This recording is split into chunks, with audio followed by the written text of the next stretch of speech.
Welcome. Let me introduce myself. I'm Lisa Gloss, the Dean of the Graduate School here at Washington State University, and we're delighted to have each and every one of you join us as graduate students in your first semester here at WSU, whether you be on the Pullman campus, Global Campus, Vancouver, Tri-Cities, Spokane, Everett. Welcome. So the point of this meet and greet is to basically give you an overview. We're not going to go into a lot of details. We've got a lot of people speaking, so just an introduction to what resources are available for you, what offices you might want to interact with, and give you some faces to put to names as you move through your graduate career. So,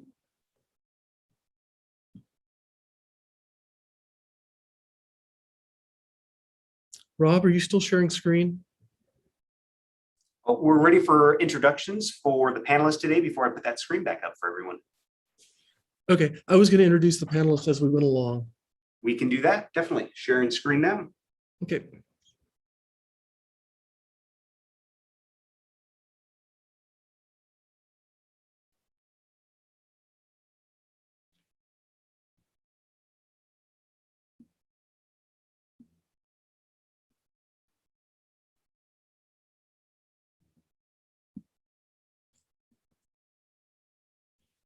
So let me again just say welcome to everybody. Again, it's a meet and greet, so we're going to be presenting a lot of information. Mainly, I just want people to take away the big picture. So, okay.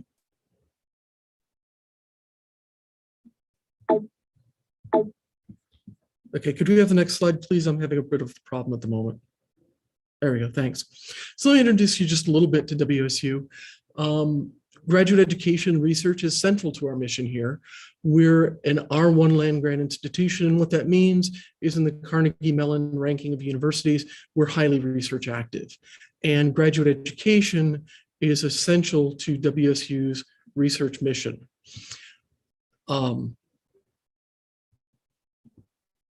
If we could advance, sorry, I'm still having issues.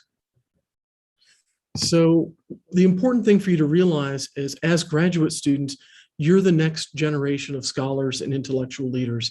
In your undergraduate education, probably you did a lot of reading of textbooks.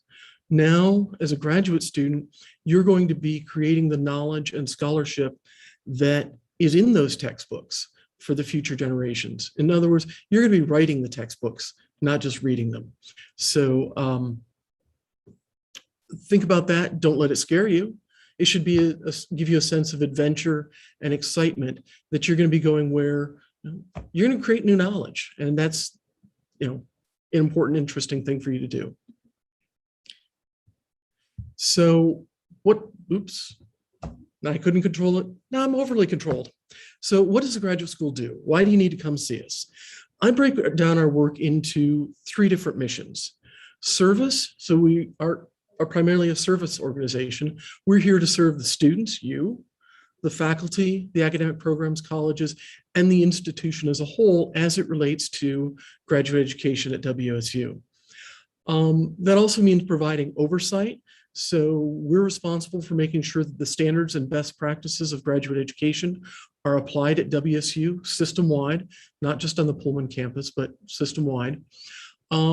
We're also responsible for program review and assessment. How are graduate programs doing? What can they do to serve students better, to provide better student learning outcomes? And we also provide administrative support. So you'll get emails from us, we need to fill out this form or that. Another important role is advocacy, and that's why the graduate school partners with the Graduate and Professional Student Associations, which you'll hear from in a few minutes, but advocating for graduate students, both on campus, nationally, as well as globally. And this involves their research enterprise, as well as focusing on diversity and academic integrity. So I would just want to spend the next couple slides introducing you to the graduate school team. Tammy Berry is our associate dean. She has a background in clinical psychology, and she is responsible for program assessment and review. And we have Raymond Herrera, who's our assistant dean, who runs the McNair Scholars Program. So we have a long-running successful McNair's program here. And Raymond also assists with recruitment, as well as our RADS program, which is Research Assistantships for Diverse Scholars. And hopefully some of our RADS students are here today.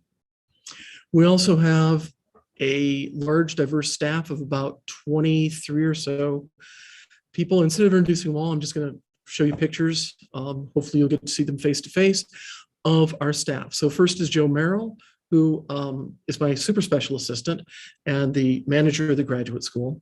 If you need a meeting with me, it's probably a good idea to run it through Joe, who has control of my calendar for better or worse.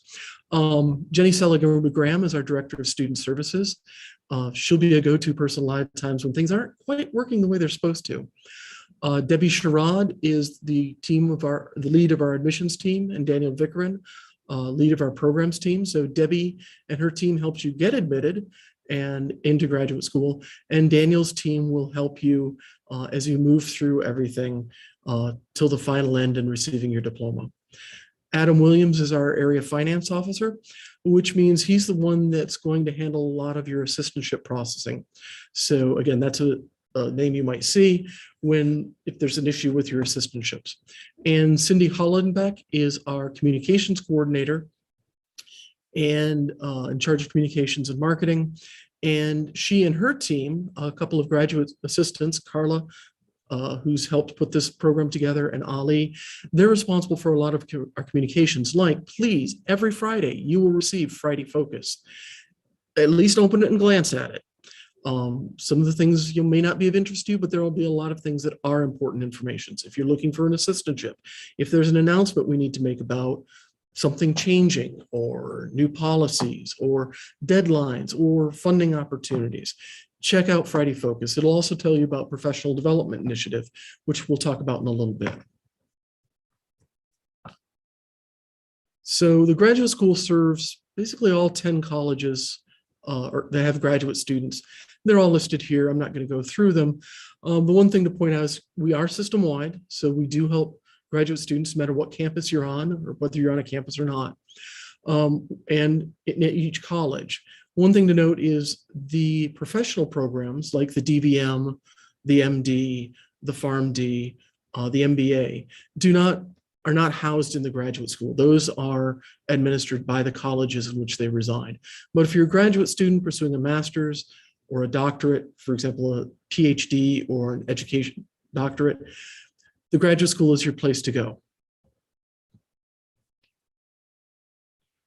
So we have a fairly large graduate program here. It fluctuates, but usually more than 3,000 students are enrolled statewide on each of the, and that's including all the different campuses. So not even statewide, nationwide with our global campus. We have about 46 doctoral programs and 67 master's programs. And we also have a number of graduate certificate programs, so certificates that graduate students can earn either independently of a degree or in conjunction with getting a degree. So every year we graduate nearly 360 doctoral students and almost 700 master's degree students. So you'll have a lot of people out there going through the same path you are. And I encourage you to network with students and who are experiencing the same thing you are. And there'll be a number of opportunities, for example, through GPSA to do that. So graduate education, I just want to leave you with a few little tips and advice of how to transition to graduate school. So again, as I said, you're making a transition from being a student and reading the textbooks to being a professional, a scholar, and a leader. You'll be writing the textbooks. And so this will be an interesting journey for you. It's going to probably be different than most everything you've ever done in the education realm. But please, that should be a point of excitement. To be successful, it's important to remember you're not alone. Nobody earns their doctorate or their master's alone. Particularly if you're doing a thesis master's or a doctorate, you're going to have a dissertation. And there's going to be a committee that guides you through that and signs off on it. People here at WSU, including the graduate school, we're here to help you. But we can't help you if we don't know what you need. So feel free to ask for help when you need it. You need to take ownership of your education. So it is your degree. And I was thinking about it this morning, what I was going to tell you. And I realized that in a lot of life, your parents might have said, well, the more you put in, the more you get out. It's not always true. it is absolutely true of graduate education. The more effort you put in, the more that you will get out of it at the end. But there's an important caveat. You need to remember that you're also human. So besides just working on your dissertation or your thesis and attending your classes and doing your assistantship, et cetera, you also need to remember that you have a life, that you need relaxation, rest, hobbies. So all those things you did for fun before you got to WSU, don't lose sight of them. And while you're here, there are going to be a lot of new opportunities to try things you haven't tried before. Each of the campuses have, or the physical campuses have different environments, different things to do. In Pullman, there's a lot of outdoor activities that are available. Vancouver, you've got access to the Portland metropolitan area. Tri-Cities also has a lot of outdoor activities in the Richland area, as well as Kennewick and Pasco. And Spokane also has a whole interesting culture and surrounding areas. So there are lots of things to do. Please take advantage of those besides working hard. So I guess the usual statement would be work hard, play hard. And I seem to have messed up again. If somebody could advance the slide for me. Again, as I said, ask for help when you need it. That's an important feature. Next slide.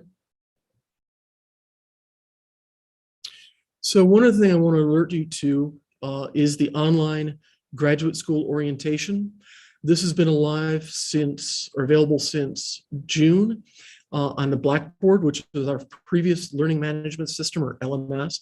It is now moved to Canvas, which you can access at canvas.wsu.edu. If you complete it over the summer in Blackboard, you're good to go. You don't need to repeat it in Canvas, but it will be available for you to reference for your entire first year. So hopefully most of you have gone through and done there are 5 modules. You've gone through and done the first 2 or 3 modules. And this week and the next, you'll get through modules 4 and 5. And again, there's a quiz at each of those. And in each quiz, there's a section saying, what could we have done better? What information do you need? So feel free to fill that out and give us guidance of what we should do for next year. Next slide, please. And with that, that's the end of my presentation. If there are any questions, you can put them on the YouTube channel. We've got moderators. People I've already introduced, Jenny Selagumba Graham, Daniel Vickerin, and Debbie Sherrod are on the YouTube. So I'll pause for a second, let Marcus get ready, or Marco get ready.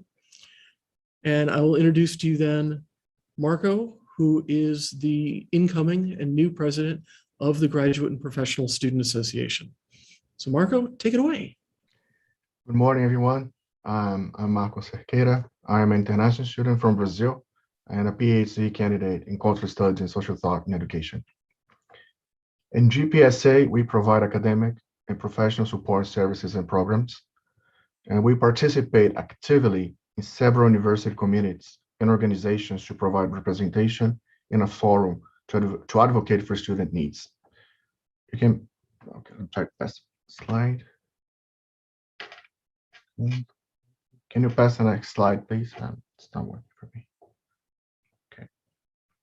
And the next one too, please. Great. So as I was saying, in GPSA, we support our graduate and professional students academically, financially, and experientially. We stand up for the improvement of affordability and accessibility of the students at the university in the local, state, and federal levels. We offer academic and professional financial support services for graduate and professional students and connect them with the community through interdisciplinary communication. GPSA is a registered student organization, RSO. We have 50 years of history.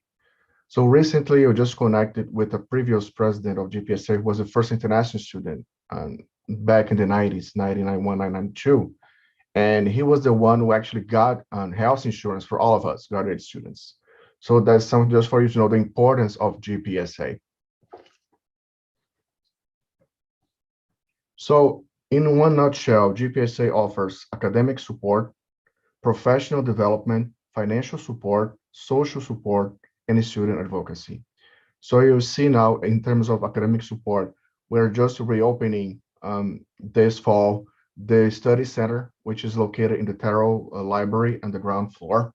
And we're having subsidized copying and printing and 6 computers with double monitors with several software installed, such as Adobe, Office, and SPSS for statistics. We invested $70,000 in the renovation of the center that was closed because of the pandemic for 1 year. And we're very excited to be reopening the center this fall for you all students, graduate and professional students. Can you pass the next slide, please?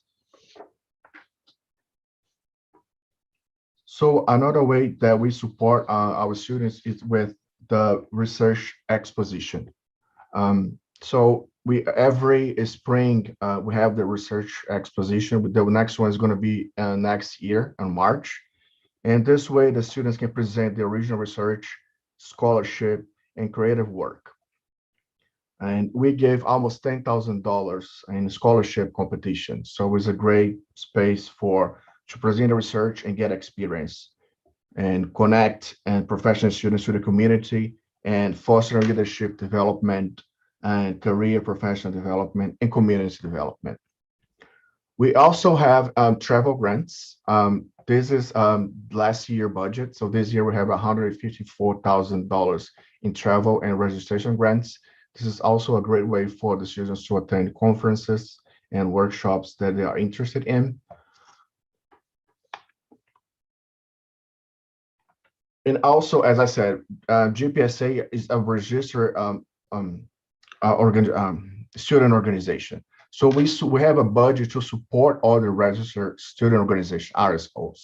So last year we gave $50,000 in funding for RSOs that have 50% of graduating professional students. So if you don't see an RSO that's meet your interest, you can start one. So that's something really great. I was in the RSO before joining GPSA when I am from the College of Education. So we had a great time and with the money that GPSA, with the support from GPSA to promote events, professional and social events. We also have started dissertation grants. So these are for the students who are finishing their PhD. So this is a way to support the final steps for finishing the dissertation, such as renting or purchasing equipment, books related to the research, notebooks for classes, data analysis, software licenses, and such as and so on. And so if you have questions, please put in the chat. We have my email. Unfortunately, I won't be able to be in the entire presentation because we're meeting students from Afghanistan. We have an emergency meeting with them in a little bit. So thank you so much.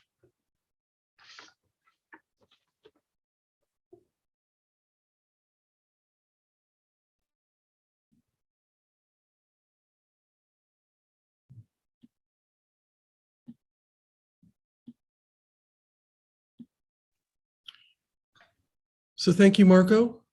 And I'm still messing up the remote control. So next slide, thank you very much. Let me talk to you a little bit, again, this is Lisa Gloff, the Dean, a little bit about the Professional Development Initiative. And the next slide, please, thanks. So let me introduce you first, the team. So the Executive Committee, this is a joint venture between the Graduate School and the GPSA. So the Executive Committee is myself and Adnan Mohammed, who's a graduate assistant who does a lot of the background work and organization for the PDI, and also the GPSA officers, Marco and their advisor, Tamisha, are also on the executive committee. So next slide. Again, I want to emphasize, and that's why it's in capital letters, that this is a partnership between the graduate school and the GPSA. So we're very attuned to what students want, what students need to grow outstanding leadership skills. So that's our logo right there. Again, wanting to help you climb a successful ladder in your academic career and in your career beyond. So the goal of this, why we set this up, is to ensure that graduate students have the skills, knowledge, mindsets necessary to succeed both professionally and academically. So at WSU, and to launch yourself into a satisfying and fulfilling career beyond. So let me emphasize something that my predecessor, Dean Andrewski, used to say. If you walk out of here in 3, 4, 5, 6 years with a finished degree, and I shake your hand at graduation, and all you get is that diploma, I have failed. And that's one reason that we started the PDI, is the degree is just one part of it. You also need to gather a lot of skills, soft skills, transitional skills, what have you. And so the GPSA and the PDI grad school came together to launch the PDI to, again, focus on academic success, career success, personal skills, networking skills, communication, collaboration. So I would encourage you to attend our workshops. We have, I think, already 14, so at least one a week scheduled for this year. There are also online workshops that have been held previously that are available for you. There are institutional memberships, for example, Cheeky Scientist and, it just flipped it out of my mind, Versatile PhD, that help you identify resources for finding jobs. We have memberships for Grammarly that we can give to about 50 students each semester. So again, take advantage of those. And just through the workshops, and now that we're going to be on Zoom this fall again, but it still is a networking opportunity, just like GPSA, to get to know other graduate students across the system and interact with them. So next slide. So just to give you a highlight of some of the things that are coming up, this is what we have on the September schedule. And again, if you go to gradschool.wsu.edu/PDI, you'll be able to find our calendar for the entire semester. So we're hosting workshops in the areas of human subject review or research and the Institutional Review Board, or IRB, which, if you're working with human research subjects, psychology, education, et cetera, there are a wide range of them. This is information you'll need to know, maybe not in your first year, but definitely along the way. For those of you who are starting as teaching assistants, we have a workshop to help you with that from Paul Buckley in chemistry. There's a workshop on resources specifically for international students. We've got a new one this year on how the Office of Research works, talking about what resources are available in that office, but also grant proposal preparation and things like that. And again, we have an alumni panel discussion. We'll have about 3 of these throughout the semester, talking about career paths beyond academia. And we'll have a panel discussion with faculty about how to get a degree in a job in academia. We want to emphasize, academia isn't the only way to go. There are a lot of other creative career options out there for you. So next slide. Again, the website is repeated here. And if you want to email us, there are email addresses. And so again, I have to encourage you, please get involved with the PDI. Attend at least a couple workshops. Attend them all if you've got a lot of spare time, but at least pick out the ones and attend those that will be helpful to you, and visit the website to see all the other resources available. And so with that, I'm going to turn it over to our next speaker, who is Becky Meyer, who is one of the insurance specialists here, who is in probably the best position of anybody on campus to help you navigate your graduate student health insurance. So Becky, thank you. Take it away. Hi, again, my name is Becky Meyer, and I'm the student insurance specialist here at Cougar Health Services. And I do my best to help all students, whether on a graduate assistantship or just navigating Cougar Health Services. I have been a patient service representative here at Cougar Health Services for 5 years, and just took over the student insurance specialist position about a year ago. So please contact me if you need any assistance with your insurance.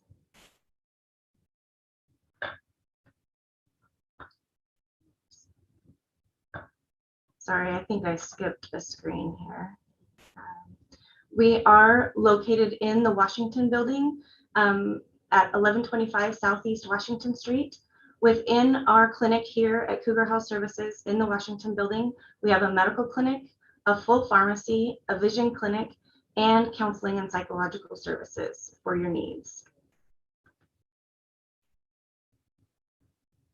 Our services include same-day appointments upon availability. We schedule appointments regularly up to probably 3 to 6 months out, depending on the semester. But usually you can get an appointment next day or within the next 2 days if it's a scheduled appointment. If it's for acute care, we do have same-day appointments available every day. We do have lab and x-ray available to you. They are provided by an outside provider, Pullman Regional Hospital, and PRL does our lab work. We do allergy injections, so if you need to have your serums sent here, we're glad to service you with those. We have travel medicine if you're going to be traveling outside of the country and need assistance or some recommendations of what vaccines you may need to travel. We're glad to help you with that. We do gynecological and sexual health services, transgender services. We have immunizations here. Our eye clinic sells eyewear, does vision exams, and does repair. So if you break your glasses, stop by. We're glad to help you. And then we can fill and transfer prescriptions within our pharmacy if needed. And we also have nutrition counseling available for you. Being on a graduate student on assistantship, if your department in your offer letter states that you will have medical coverage, you will have medical coverage through United Healthcare and dental coverage through Delta Dental. Students on assistantship are automatically enrolled in the medical health insurance by their department. It comes through Workday to me once you're placed on an assistantship.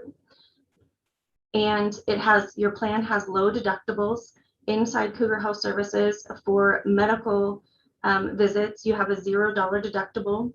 If you have charges outside of Cougar Health Services, you'll want to make sure you see a contracted provider. You have a $500 deductible under contracted providers. You would have a $1,000 deductible if you choose to see a provider that is not contracted with United Healthcare. The coverage includes national and international coverage. If you need international coverage, please check the back of your insurance card. There's a toll-free number on there that you would need to contact for them to assist you in helping you find medical services so that United Healthcare can help process payment of those. United Healthcare has a 24-hour emergency care hotline for your use if needed. There's also dependent enrollment that is available to you if you have dependents that need to be enrolled in graduates or in the insurance. We do ask that those enrollments come into us by the 13th day of classes. So your coverage would have already started on August 16th, but you have up to the 13th day to enroll dependents. And again, as I said before, the Delta Dental is the dental coverage for our graduates on assistantship.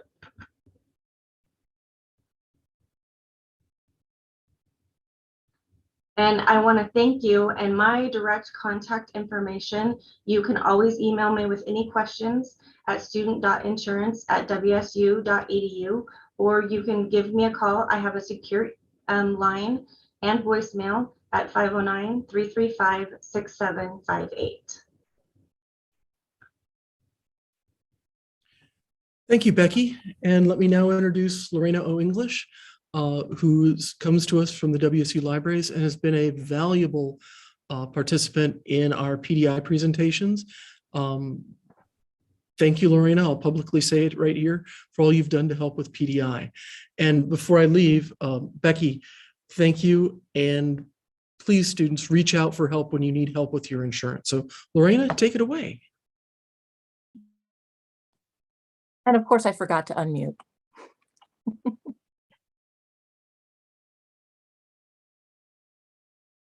So the libraries, of course, have really changed over the last couple of years. You know, before the pandemic, we offered a number of services, and we were very much sort of an on-campus sort of institution. When the pandemic happened, however, we were able to actually transfer very quickly into pretty much an all virtual situation. We had an amazing access services department. We mailed out books. If you ended up with COVID, we would mail them to your apartment or dorm in Pullman. So now that we're back in the now, one of the things we've done is we've kept some of those services that we had during the inside times. For example, we have lockers where you can pick up a book anytime you want. And I just wanted to emphasize that we're able to make sure that we can provide you services, you know, in pandemics and out of pandemics. So we have libraries and librarian staff, obviously, and our staff are amazing. The Access Services Department, which is a staff department, they basically carried the libraries during the pandemic. And I really want to mention that because that was a really big deal. But through the libraries, you have access to millions of books, not just the books that are available at WSU, our 76 or 77 miles of shelving of books, but also books that you can get through academic libraries all over Washington State and Oregon, and also the University of Idaho through our regional summit system. And something I want to mention, going back to what Dean Gloss said, these books are not just books that are disciplinary. You know, they're not just books that you're going to use for your literature reviews or writing papers or whatever. We also have a lot of fiction. You know, we have a lot of magazines. We have a lot of things that you can come and look at sometimes when you just need a break. And I want to emphasize that. You know, we have graphic novels, we have Westerns, we have thrillers, we have an amazing science fiction collection, etc. And we also have Neal Public Library in Pullman and a library in Moscow. And those are really good resources too, with lots of family resources as well that I want to highlight. We have our locker system now where you can pick up your book. Like I said, we do mailings. We've increasingly moved to providing books as ebooks and as often as possible, books without digital rights management so that you don't have to worry about only having it for a week or something else like that. Moving more and more into streaming video. And for those of you who are going to be teaching assistants, our Leganto e-reserve system is very flexible and can be implemented directly inside of Canvas to make reserves a lot easier than it might have been in the past. Our Search It library database is extensive. It's what we call a discovery system, which means that in addition to looking for books and journals, you'll also get articles and sometimes images from our special collections, etc. We do have discovery databases as well. These are going to be our more disciplinary databases or our more sort of item-oriented databases like newspapers or government documents. But these are going to be really important to you. And I want to emphasize our interlibrary loan. I think I have it on the next slide, but I'm going to emphasize it twice because it's so amazing. As graduate students, obviously, you need to have, you know, the most recent, the best, regardless of where it locates. And our interlibrary loan department will do that for you at no charge. If you need an article, we will get it for you, usually within 24 hours. Occasionally it takes a little bit longer, especially during winter or holidays or something else like that. We do have an extensive journal collection, and for journals that we have in the library, you can come and get articles yourself, or we will actually digitize them and send them to you as scans through our in-house scan system. There's our interlibrary loan again. That's my dogs in the background. I should have mentioned that at the very beginning. Celia and Max, they're always part of everything that I do. But I want to emphasize that our interlibrary loan services are free. There is no reason for you to pay for an article. There's no reason for you to use sketchy services for an article, because we can provide you with stuff really fast, and we encourage you to take advantage of those services.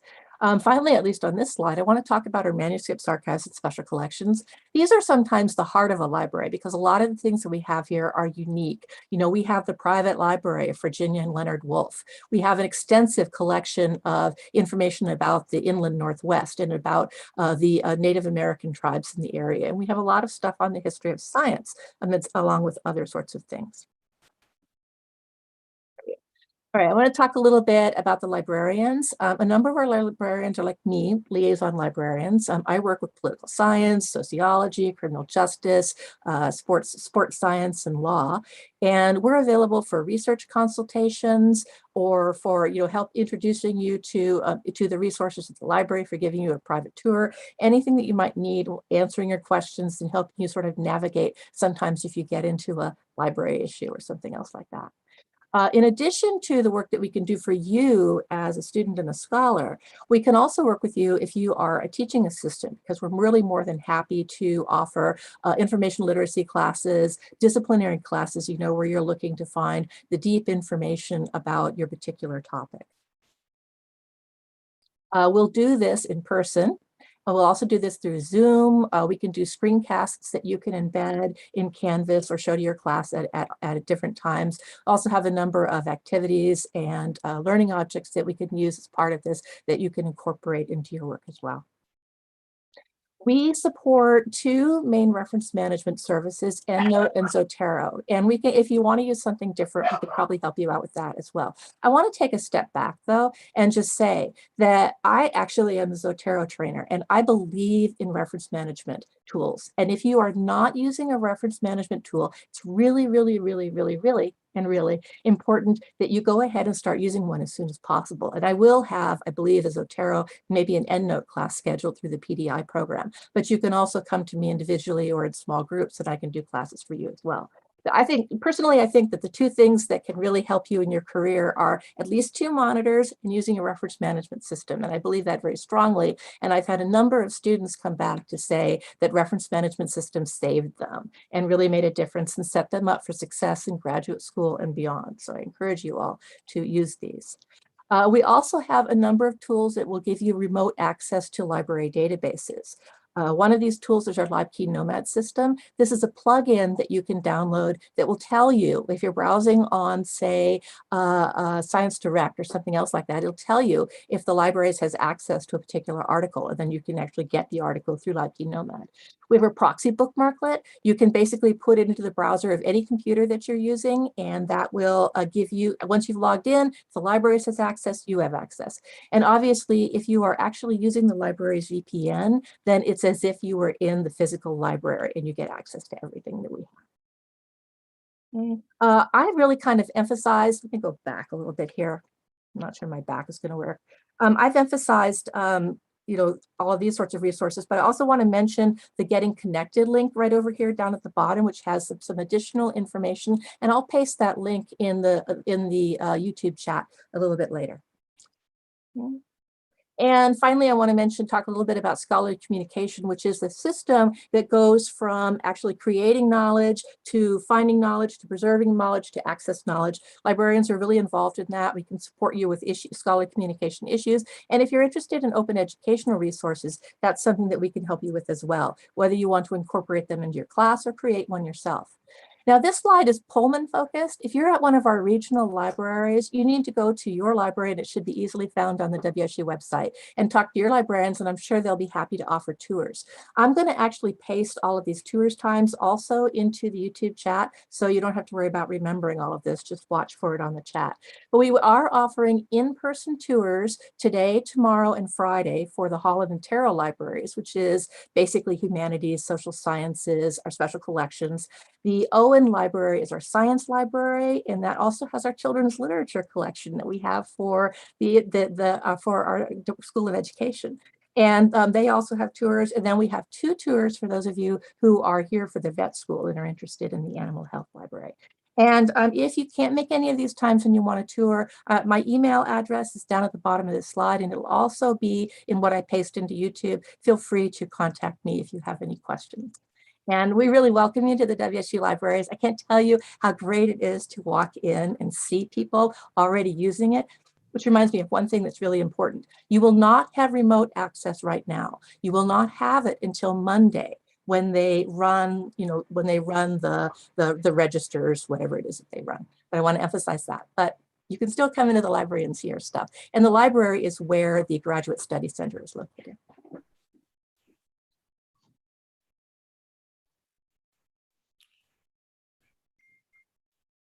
Thank you, Lorena. Great presentation. And again, students, listen to what she said. Get a reference management system. Start it now. It will be extremely valuable to you. And that transitions really well into my introduction to the Writing Center. Haxia, graduate assistant, is going to speak to us from there. She's been with the Writing Center for a few years now. Another resource available to graduate students. Thank you, Lisa. Good morning, everyone. My name is Haixia He, and I'm the Outreach Coordinator at Graduate Writing Center. Next slide, please. GWC is located in Smith Center for undergraduate education. We offer free writing services to WSU students, to all WSU students. And we will offer one-to-one tutoring in person and over Zoom this fall semester. And so our consultants are from all cross disciplines. Graduate students are welcome. Graduate students from all disciplines are welcome. And we also consult for students for all type of writing, including thesis, proposal, prelim paper, dissertation, cover letter, resume, CV, journal paper, conference paper, and teaching materials. And our consultants can help you to improve your writing at any stage in a very supportive and friendly environment. And we can help you to learn to paraphrase sentences and avoid plagiarism in your writing. And we can also help you to improve your structure and organization in your paper and polish your draft of paper. And next slide, please. Sorry, next slide, please. Okay, let's say one of the students who used our services see about GWC. Hello, my name is Laura Lopez, and I'm recording this video to let you know how awesome the GWC is. GWC stands for Graduate Writing Center, and it's a free resource WSU gives us graduate students to improve our writing. So for instance, I wrote my master's thesis and I would send a chapter to them every week. They would revise it with me for an hour, and we would go over my sentences, we would go over maybe my spelling or maybe my organization skills, and it just improved my thesis so much, and I'm so grateful I took advantage of this. So do take advantage of the GWC. It's free. You log in online, and they're so friendly and they're nice to you, and it's a great way to improve your writing for any proposals or maybe a review paper you're writing or a manuscript you're trying to publish. So do take advantage and have them help you out like they helped me out. Have a nice day. Bye. Thank you. Next slide.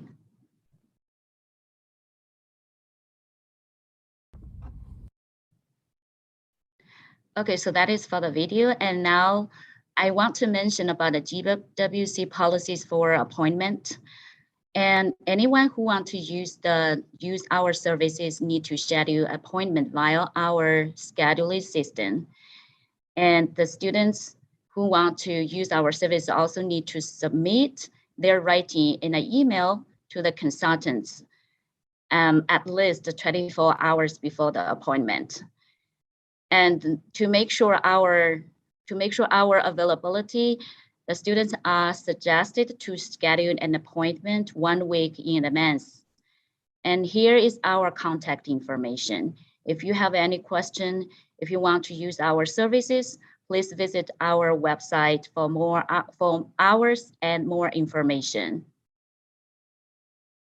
And yeah, and then if you want to improve your writing, we invite you to use our services.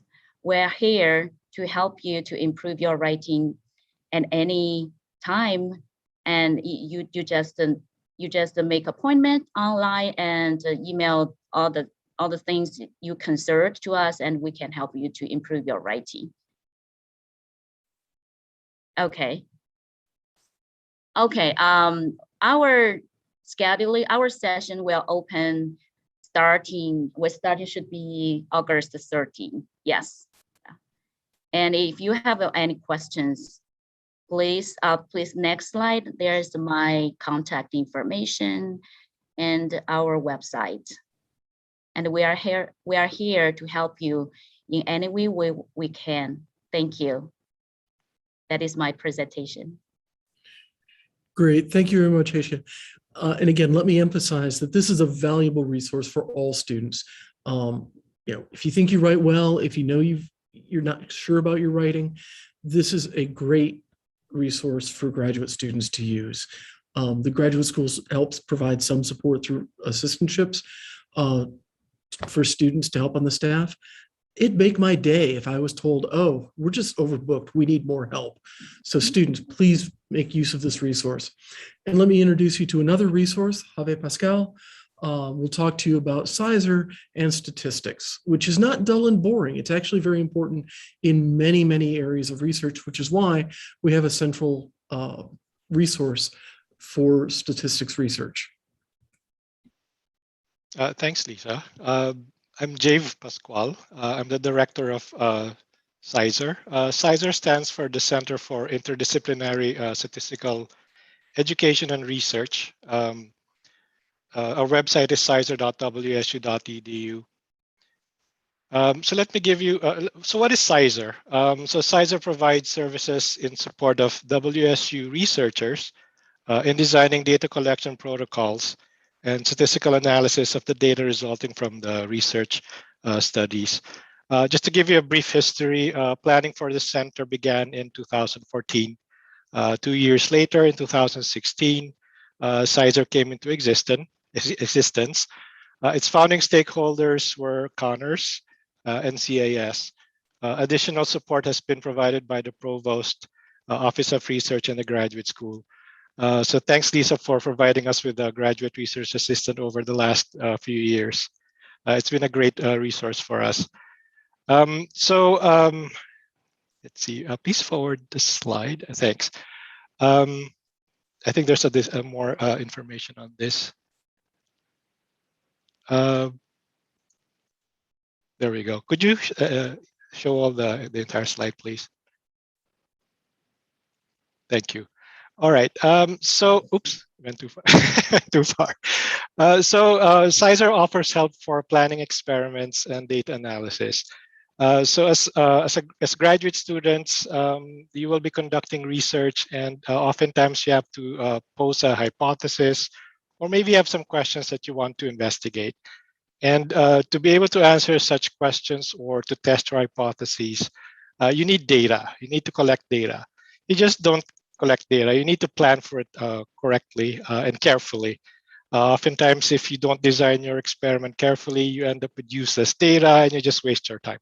So it is important to plan data collection activities.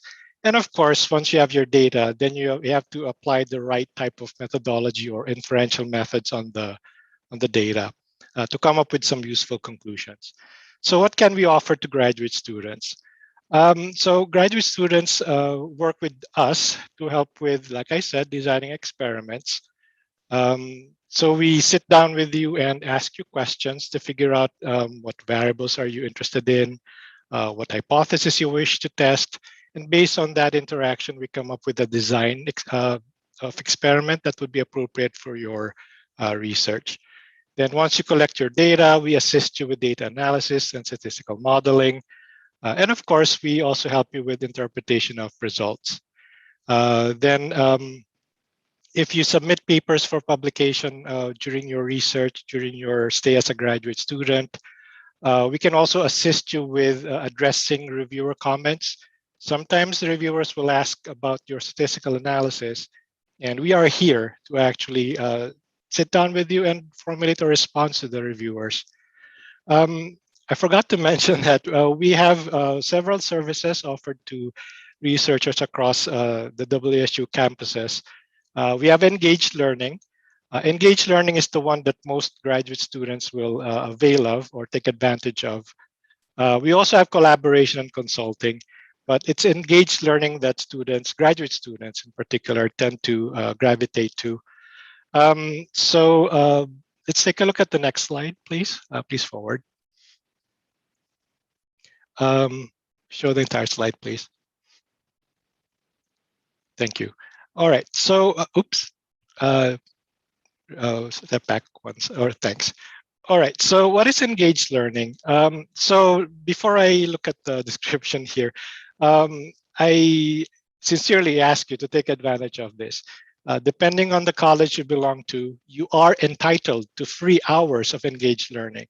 So for example, if you come from arts and sciences, if you come from the agricultural college, or then you are entitled to 10 hours of free engaged learning per academic year. If you come from vet med, you get 5 hours per year, per academic year. Otherwise, you get 1 hour per year. So what is engaged learning? So let me read this, then I'll do a summary. So basic statistics-oriented education and guidance that we provide to the practitioner to perform strong and proper analysis of their own research. So in particular, we work closely with the researcher with the objective of improving their general understanding of statistical methods and techniques and how they are applied to their project. So engaged learning is not consulting. In consulting, you essentially just drop off your data set with us and we perform everything, the analysis, the report writing, and we submit the report to you. Engaged learning is not consulting. Engaged learning is basically what it says. You are engaged in the analysis. So we sit down with you, we teach you the methodology, explain it to you so that you will have a fundamental understanding of the methodology so that you can explain it to somebody else. So that's the goal of engaged learning. So if you actually gather more data or encounter similar data to what you have enough tools to actually conduct the analysis on your own. So that's the goal of engaged learning. We teach you something so that you become independent enough to actually do the analysis yourself. So it's more meaningful than obviously than consulting. Forward slide, please. Please show the entire slide. There's a lot on this page. There we go. Okay. So let's see. When do you get? When should you sign up for help? So let me just read it. So it is highly recommended that you schedule a 1 hour free session with us when you are just beginning your research. So advanced planning can help ensure success in your dissertation or thesis work by avoiding issues that often occur in research, including, so these are the typical problems we see in research, not just faculty or graduate students, in research in general. Inadequate sample sizes. That's a big issue with grants, for example. We need to help you review if you have adequate sample sizes. We also need to look at experimental design that address issues for properly controlling variability.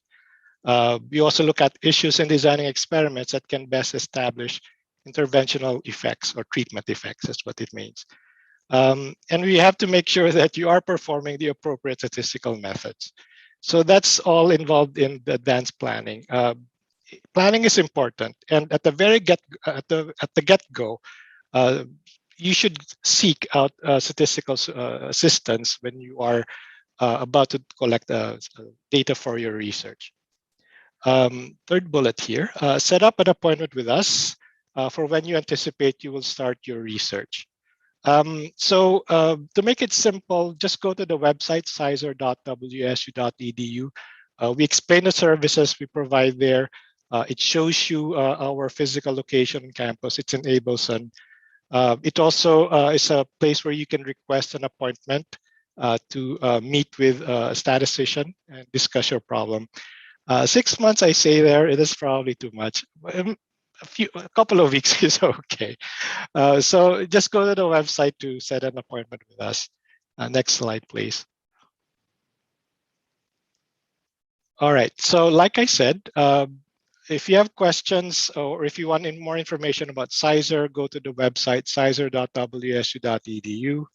If you have specific questions, go to sizer.info, send an email to sizer.info@wsu.edu. So the website, sizer.wsu.edu, that describes or summarizes the services we provide. It's also where you set up appointments to meet with a statistician in Sizer. I hope you have a very fruitful time at WSU, and good luck with your graduate work. And thanks, Lisa, for the opportunity to present. Oh, thank you, Jave. Really appreciate your presentation and the resources that you provide to our graduate students. Again, support from the graduate school. So if you guys use it, we can provide support. So again, graduate students, please take advantage of this resource. WSU has been interest is an understatement, strongly committed to issues of diversity, equity, and inclusion, and social justice. And so I wanted to make sure we include in this section a couple of speakers on this topic, both Alan Sutton and Stephen Bischoff. So I'll turn it over to them for their presentation now. Hello, good morning, everyone.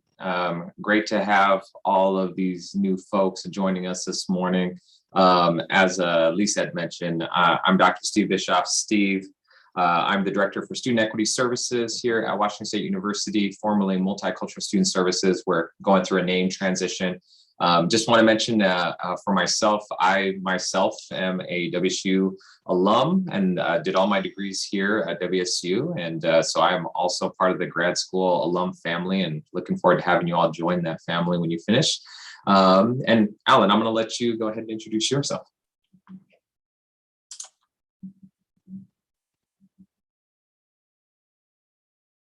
I'm on mute. Thank you, Steve. My name is Alan Sutton, and I am the Executive Director for the Office of Social Justice, Education, and Outreach, which is formerly Outreach and Education. As Stephen said, we're going through a name change right now, but we still provide those same great services that we've always provided. And I will pass it back to Steve to kind of get us kicked off. Awesome, thank you. So with Washington State University, we have a long history of various centers that have really targeted different populations and really provided support and resources. On this first slide, these are some of our student equity centers, which will, once again, with the name change, we're working in between, but we'll have more marketing that comes out. But the Access Center, you can also see the Gender Identity Expression and Sexual Orientation Resource Center. Another acronym to get familiar with is GSORC. Undocumented at WSU has a brand new student center, even though the initiatives have been on campus for a bit, but that's new on campus, and our Women's Center. So these specific centers to start out with, our Access Center, as you can see there, providing disability, medical condition related accommodations that remove and reduce barriers to the academic and learning environment. And they do so much more in how they support students across campus. And you can see there as well the process. We want you to request accommodations early so that their space and their folks can really get on top of that. They often can get really swamped with requests that come in all at once, and so they do their best to try to manage it. So if you do have accommodations, being in touch with them. And then, as you can see as well, complete application, it's on the website, and you just have to upload documentation to get the ball rolling. And an accommodation plan will be discussed following an interview. So last but not least, faculty and supervisors are notified. The Access Center works hard to have relationships with faculty across campus as well as staff, but letting them know what accommodations are needed and what classes we'll be asking for students, so that the Access Center can be that area that helps to see what accommodations might need to be tweaked as things go along. So yes, so also assistantships, providing resources for that as well. I mentioned GSORC. It's located here in the Compton Union Building, 4th floor, along with many of other resource centers. The Access Center is located in the Washington Building. I know that you're going to get familiar with buildings, but we do want to start throwing out the places these areas are located. I mentioned a new center this year is Undocumented at WSU. They do immigration consultations as one feature, but that student center is also located here on the Compton Union Building, the Cub, 4th floor. And last but not least, in terms of these resource centers, is the Women's Center.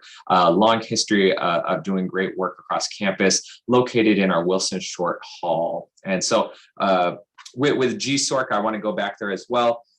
It's WSU's LGBTQ+ center. They offer that assistance resources. They have a fluid fashion boutique of clothing, really doing some work as well across campus for things such as policy. One of those policies, for instance, is the simple act of being able to change your name as it is in the system, your first name, and making that something that students can put in for and making it just more common and normalized.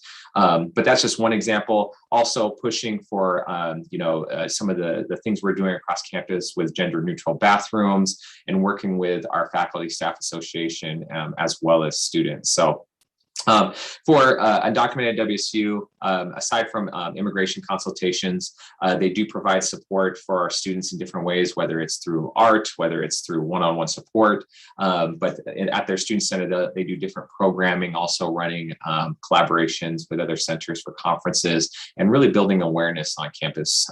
Last but not least, the Women's Center, the Women's Center has opportunities to get involved with feminist work, including Harpies Magazine, which is a student-run magazine. They do take back the week / week without violence. Take Back the Week, you'll see advertising across campus on some of the things they do each day, including a clothesline project, which really speaks to the testimonies for different women.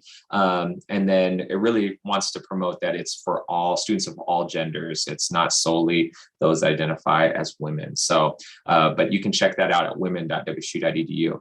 Alan, I know you had some thick pieces you wanted to add for that as well, so I don't want to take all of that. No problem. As Stephen said, the Women's Center is there for all, all marginalized voices. Sorry. They also have several programs and student organizations that they would like you to kind of plug into and familiarize yourself with. And one of those programs is our Cougar Safe Ride program, which offers all community members a safe ride home at night during the school year. So if you're at a party or you're somewhere that you don't feel safe or you don't feel like, that you can get back home to your room safely, you can give Cougar Safe Rides a call. They also have a lot of student organizations. They have about 10 registered organizations, and just a few of those are Black Women's Caucus, our Queer Intersections Association, Men for Social Change, our Native American Women's Association, a new program, which is our Femme Scouts, kind of based off of the Girl Scouts, which is a very great program. We also have our Planned Parenthood Generation Action. So we have a lot of different organizations and different things that you can do to get involved at the Women's Center. And we encourage you to take that opportunity. Awesome. And I will take it to the next slide here if it lets me. So we also have a long history of race-conscious student centers, and that is, as you can see listed, the African American Student Center, the Asian American Pacific Islander Student Center, and our Chicanx Latinx Student Center, and last but not least, the Native American Student Center. Just in terms of pointing out, the Native American Student Center reports through our Native American programs, through our tribal liaison, but has been a long collaborator with our area of multicultural student services, now student equity services. These student centers are located here also on the Cub 4th floor, where I'm also broadcasting from. And the Native American Student Center is part of the Native American Programs area located in Cleveland Hall. With these race-conscious student centers, aside from resources and support, big focus is retention, graduation, and achievement. We are very much, all of our programs, all of our centers come from a strength-based approach, trying to be mindful of the intersections. We throw that word out a lot, but really trying to see how does intersectionality work in our outreach and how are we responding to different needs of populations across, not just along ethnic identity lines, but you'll see a lot of programming coming out of student centers that are led by student groups. And a big focus that we're trying to bring back as we're going back to in person for our ethnic identity centers, we're trying to see how we can do better in supporting our grad students. We have a history of some grad student organizations that were based out of the African American Student Center, the Asian American Pacific Islander Student Center, all of these centers that right here that I've mentioned that are race conscious. And we want to make sure that we're supporting our grad students. While we have traditionally had a very strong focus in undergrads, grad students have always been part of the picture. We want to bring some of that emphasis back and into the fray. So I'm going to hand it over back to you, Alan. Thank you, Steve. And as I said earlier, our office right now is called the Outreach and Education Office, but we are transitioning to a new name, which is our Social Justice Education and Outreach Office, where we will be really working with our students on multiple levels, whether you're undergraduate, graduate, or professional. And so some of those programs that you will see coming out of our office, which is housed within the Elsa Nez Floyd Cultural Center, which is a place that we hope that you become familiar with as well. But some of those programs that will be coming out of the Elson S. Floyd Culture Center in our office, we have an established social justice peer educator program. And this program is basically where we have our undergraduate students who we, as an office, put through multiple trainings and development opportunities so that they can present, DEI and social justice focused work and trainings to their fellow peers, whether that be at the graduate or undergraduate level. And so what you would have to do is really just go to their website and sign up for a program or a training. And so they have multiple trainings that they go through. And the program is very multi-layered and is considered very transformative because it gives you that peer-to-peer kind of learning, which is seen as more, I guess you can say, it works a lot better when you're getting this information from a peer than when you're getting it from someone who is seen as an authority figure. And some of those workshops that you can get from our SJPE program, you can get something around microaggressions, power and privilege, intersectionality, cultural appropriation, toxic masculinity. The list goes on. And you can also create your own training, or if you have certain things that you want talked about, they can also do that for you. And so all you would have to do, you can be a student organization, you could be an office, you can be a teacher's assistant, or you can be a faculty member. That program is there to kind of give you a peer-to-peer social justice education from that student perspective. The next program we have is our Martin Luther King Jr. program, which is something that WSU is really seeking to expand and really include the entire system in. This past year, obviously, everyone was off campus and we had, a very connected experience online through Zoom, where we brought in multiple speakers, had multiple programs. And so what we're really trying to move the MLK program to is to make sure that we're being system-wide and system conscious in everything that we're doing with this program and connecting through the various campuses to ensure that all of WSU students are getting lively and great programming around Dr. Martin Luther King's life and legacy. And so some of the speakers that we've had this past year, we had Ijeoma Oluhu and we had W. Kamau Bell the year before. We had Bree Newsome last year. We've had Angela Davis, Cornell West. We've had several, illuminary speakers. And so we're really excited about this program. It doesn't just, it's not just on MLK Day. We really do this year round. You could have programs in the fall around MLK and throughout the spring. So we really try to make sure that we're celebrating that life and legacy throughout the year here at WSU. The next program is our Equity 360 program, which is a very new program. It will be launched this spring, and this is something that we are very proud about because this is kind of cutting edge, and a lot of universities aren't doing this. And this program is specifically targeting our student population here at WSU around issues of equity, diversity, inclusion, and social justice. And so basically, similar to our Equity Series program that targets our faculty and staff, this program is specifically for students. And so it'll have multiple tracks, to kind of meet students where they are on the level of equity and diversity, but it'll also have specialized areas that we will be working with different offices to offer specialized DEI training to, such as our international students, also our undergraduate, graduate, and professional students, our medical students at Spokane, and our Carson business area. And so these are things that we're going to do. We're going to be tying up this fall. We're going to be advertising this fall with the hope of kicking off this program in the spring of this upcoming year. And so we're very excited about it, and we think it can be very it's going to be very earth-shattering, I think, for the WSU community around those issues of DEI and social justice. And last but not least, we have a performing arts program, which is our Elson S. Floyd Performing and Cultural Arts Series. One of the things that we did research around over the last year is that our students coming in are suffering from mental health issues. They're suffering from a lot of things, and they're overwhelmed before they even get on campus. And a lot of DEI and social justice programs or offices strictly kind of focus on that race, ethnicity, gender type thing. But what we're looking to do is expand that and to focus on other issues around mental health and all of those different things that tie into who this person is, because we feel like we can't really respect other cultures and other people if we're not mentally prepared to do so. And so this program will really kind of go into the inclusive, intersectional, and interdisciplinary arts through collaboration with WSU and community partners, where we'll put on regular performances, workshops, bring in speakers and events that will look to amplify cultural riches and kind of reinforce our shared humanity through these shared experiences.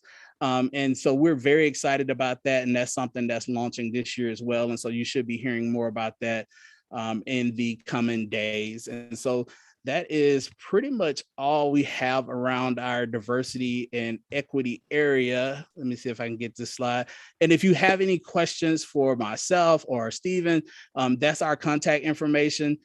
Feel free to reach out, and we'll be happy to kind of give you any follow-up information or anything that you may need to fill in the blanks from today's presentation. So thank you so much for allowing us to share what we're working on with you all.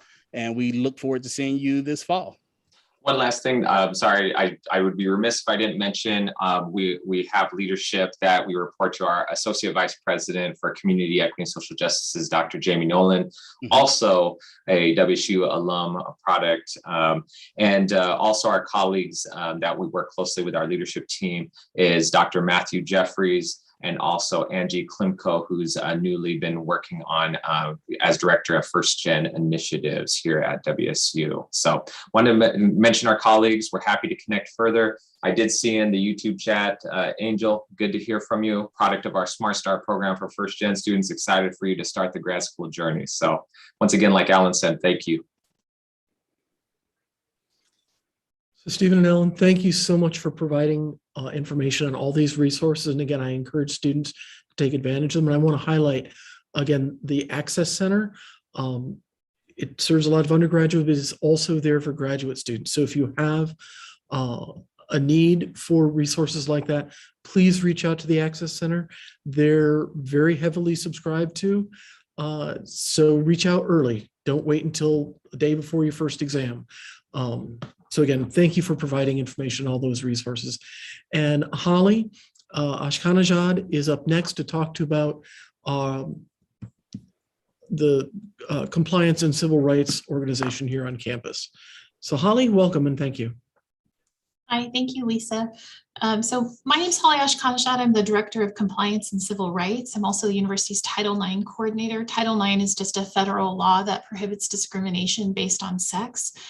So I'm a resource for students that have concerns related to discrimination and harassment. I have our contact information up on this slide, but I want to give you some basic information about our office. So Compliance and Civil Rights is a resource for all of you. I want you to be aware of us as somebody who you can go to. You may not need us now, but maybe further in your career at WSU, you do need some support or help. We're here to help you with any number of things that are related to discrimination and harassment. So we provide guidance relating to laws associated with civil rights and student and employee rights. We also are the starting point for any grievances under university policies prohibiting discrimination and harassment. So if you have a concern and you need help, we're the place to go to kind of get you started on that track. We also provide training, and I did want to just mention, oftentimes graduate students are asked by their supervisors or their advisors to take some training on sexual harassment or discrimination prevention. If you have an employee status, you can take it through the employee online training system. But if you don't have employee status, if you go to our website at ccr.wsu.edu, you will have access to on-demand online training that's available, and you'll get a certificate when you're done of completion that you can share with your supervisor. At WSU, oops, sorry, I went too far. At WSU, we have a policy called the WSU Policy Prohibiting Discrimination and Harassment.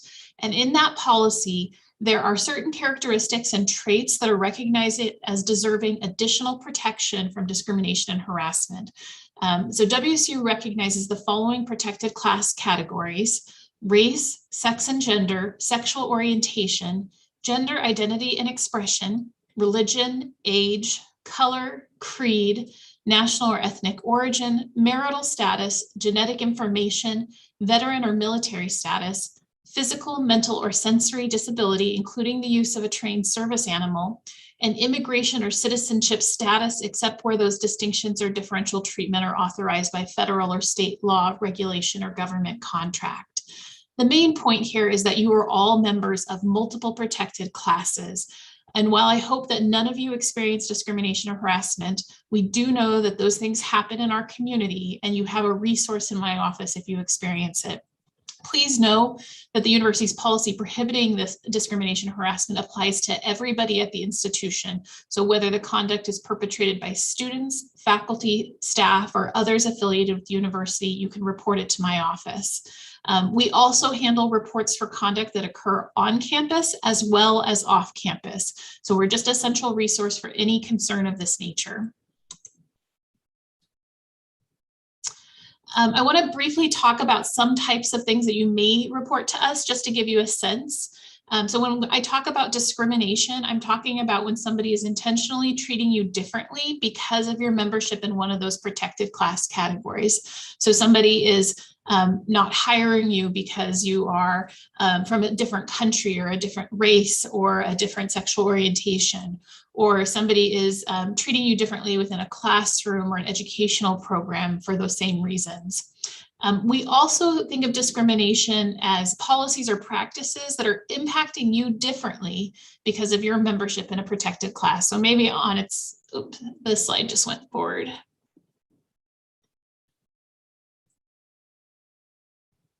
Thank you. So it could also be when somebody has a policy or practice in place that when you read through it, it just looks like it applies to everybody, but when you actually apply it, it's harmful to a specific group of people. We're here to review those concerns and help provide guidance to fix those situations. Discriminatory harassment is also something that people report to our office. And this is really where we're talking about verbal or physical or expressive conduct that somebody is subjecting you to that's unwelcome, it's persistent, it's severe, and it's based on your membership in a protected class. So if somebody is treating you in a harassing way, you can report that to my office. I'm not sure why it keeps advancing. Can we go back?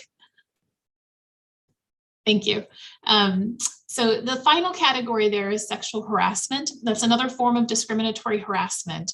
That could include things like somebody engaging in workplace sexual harassment or student-on-student sexual harassment, but it also includes more egregious conduct like sexual assault, sexual misconduct, stalking, and intimate partner violence, including dating violence and domestic violence. I just want people to be aware that we have a lot of resources and support available for you if you're experiencing any of these concerns. So finally, I want to briefly discuss some of those reporting options. So I mentioned that my office, Compliance and Civil Rights, is a central resource for you. You can always come and report to us, and I'll share a little bit of information about what we can help you with. But first, I want to note we're not the only resource available to you. Some students prefer to seek confidential support, and graduate students in particular have a lot at stake. And so if you need to talk to somebody confidentially, you can speak with a local victim advocacy agency, and we have information on how to access all of these resources on our website. But a local victim advocacy agency is there to support you confidentially for free, 24 hours a day, 7 days a week, if you have concerns related to crimes that have been committed. So if you've experienced sexual assault and you need to talk to somebody confidentially, they can support you through that process. Campus counselors, off-campus counselors, medical providers, these are folks that can also speak to you confidentially about your concerns. And if you have employee status, we also have an employee assistance program that's available. At the university, we also have some other resources for you. So if you have concerns and you're just not sure who to go to, you can talk to the university ombuds. The ombuds is there to provide you with information about university policies and options that might be available to you, and is a good resource for students. If you have concerns about an employee or an employment issue, you can talk to Human Resource Services. And if you have concerns that another student is engaging in misconduct under the Student Standards of Conduct, you can talk to the Center for Community Standards. Always keep in mind you have the right to call law enforcement, and if you need a first responder, if there's a dangerous situation, an emergency situation, or a threatening situation, you can always dial 911. Finally, there are some external agencies that are also available to you. if you have concerns about how WSU is managing your circumstances, and I can help you connect with those agencies whenever you're ready. For compliance and civil rights, so I want students to know that we're here to facilitate a number of options for you. You don't have to come here and think that there's only one option through the university available to you. We are here to help you with supportive measures, and supportive measures are available whether or not you're pursuing a formal complaint against somebody through the university. So if you need to talk to somebody about some support or assistance you need because of discrimination or harassment, we're here to help you with that. We also provide consultation. So if you just want to learn about the process or think about how it might impact you to go through the process, we're here to walk you through that. We also have a formal complaint process where you can file a complaint against any member of the university community, which will trigger either an investigation through our office, which can lead to formal discipline by the university, or you can request to try to proceed with a resolution process, which is basically an agreement between you and the person accused of misconduct to find a resolution that works for both of you. We also are here if you want to just document your concerns over time, if you're not sure if you want to move forward, or if you're experiencing subtle discrimination and you want to keep some record of it, we can help you with that. And if you just want a referral to another resource or an agency, we're here to help you with that. That's all for me today. I just want folks to know if they do need any information, if you go to our website, ccr.wsu.edu, there's a lot of information there, a lot of resources, and online forms for filing a complaint or seeking support from our office. Thank you all. Thank you, Holly. Very much appreciate that presentation and alerting our students to these resources for when things that shouldn't happen do happen. I appreciate that very much. So that concludes most of the, all of the presentations, but I want to take a moment to answer a couple questions and make a couple of announcements. First off, we need to thank Rob Baker from Academic Orientation or Outreach, AOI, Academic Outreach and Innovations, who has been the one running behind the show when those of us, me particularly, can't figure out how to do the remote control. He's the one that keeps us on task and on focus and makes us look good. So Rob, thank you very much for all you've done to help with this. I also want to emphasize, I know we've thrown a lot of material at you, a lot of contact information at. The YouTube recording will be available through the YouTube channel afterwards for you to go and look at to reference some of that. And a fair chunk of this information is also available in the online orientation in a more static form. I wanted to address a couple of questions, and I'll invite panelists to address any others that they're aware of. I know that there was a question about mask requirements and COVID-19 regulations and all that. It's a very fluid situation. I know that doesn't make you very happy to hear, but a lot of it, we don't know for sure what's going to happen. There was supposed to be a town hall today. WSU is really good at giving town halls to alert WSU community and the larger community beyond of what's going on. And there was supposed to be one today at 1 o'clock regarding welcome back to WSU. And of course, that means welcome back with what's going on with COVID. That has been delayed from today until tomorrow at 1 o'clock to wait for the proclamation or announcement from the governor's state of Washington's governor. So again, tomorrow via YouTube, there will be a town hall that will probably address some of the questions and concerns about welcome back to WSU. What's it look like to be back in person? What are our concerns and approaches to COVID-19? Also, let me alert you to another resource. There is a COVID-19 fact page, and in my brilliance, I wrote down what it was and now I've forgotten. So it's at wsu.edu/COVID-19/FAQS. So again, questions about COVID-19, it's updated frequently, probably daily, at wsu.edu/COVID-19-FAQS. Okay. Are there any other questions that people know that need to be brought up, or statements that we've forgotten to mention so far?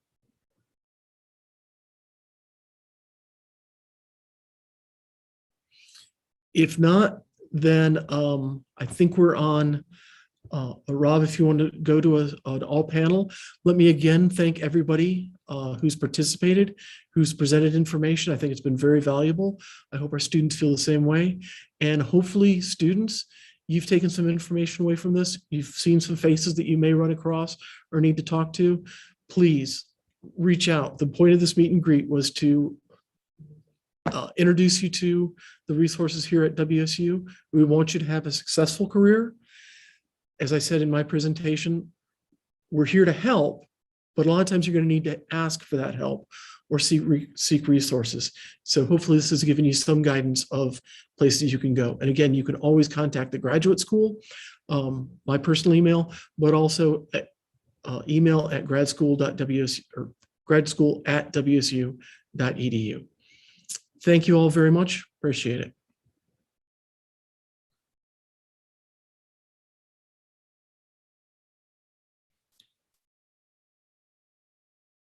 So again, welcome to the WSU community. I wish you the very best for a prosperous and successful graduate education.